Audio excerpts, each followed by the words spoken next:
So what are the prediction, who will win? माझ्याकडे ना याच्यावर इंटरेस्टिंग एक ट्रिव्हिया मी काढलाय. म्हणजे 5 थिंग्स जर इंडिया जिंकली तर ते ब्रेक होईल. पहिलं तर हे आहे की आतापर्यंत कुठलीच home team, host team T20 world cup जिंकली नाहीये. फर्स्ट. सेकंड, कुठलीच टीम T20 वर्ल्ड कप लगातार 2 वेळा जिंकली नाही, कन्सिक्युटिव्ह 2 इयर्स जिंकली नाहीये. नंतर थर्ड इज की अजूनपर्यंत 2007 पासून T20 वर्ल्ड कप सुरू आहे.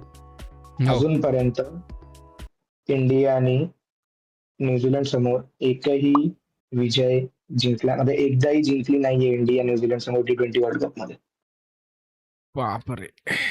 बापरे, हे डेंजर फॅक्ट होता.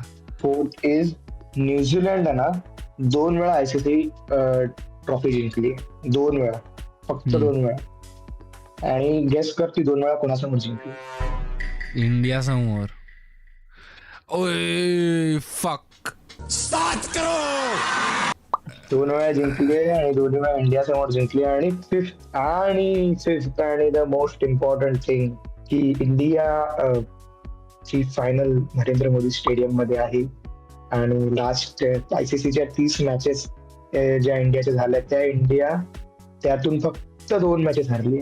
आणि गेस कर ती 2 मॅचेस कुठे झाल्या आहेत? तर त्या झाल्या आहेत अहमदाबादला. अरे ग्रेट. पण ट्रिव्हिया भारी होता. फॅक्ट जरी असे मनाला लागणारे असले तरी ट्रिव्हिया भारी होता. पण मग बऱ्याच गोष्टी आहेत रे. पण एक गोष्ट आहे ना, म्हणजे मी जस्ट आता आपलं सुरू झालं तेव्हा बघत होतो की मला ती गोष्ट जाणून घ्यायची होती की अंपायर कोण आहे. तर रिचर्ड केटलबर्ग म्हणून जो अंपायर आहे, जो इंडिया म्हणते की हा अंपायर ना हा खूप कर्स्ट अंपायर आहे, कारण इंडिया जेव्हा हरली आहे तेव्हा तो अंपायरिंग करायचा रिचर्ड केटलबर्ग.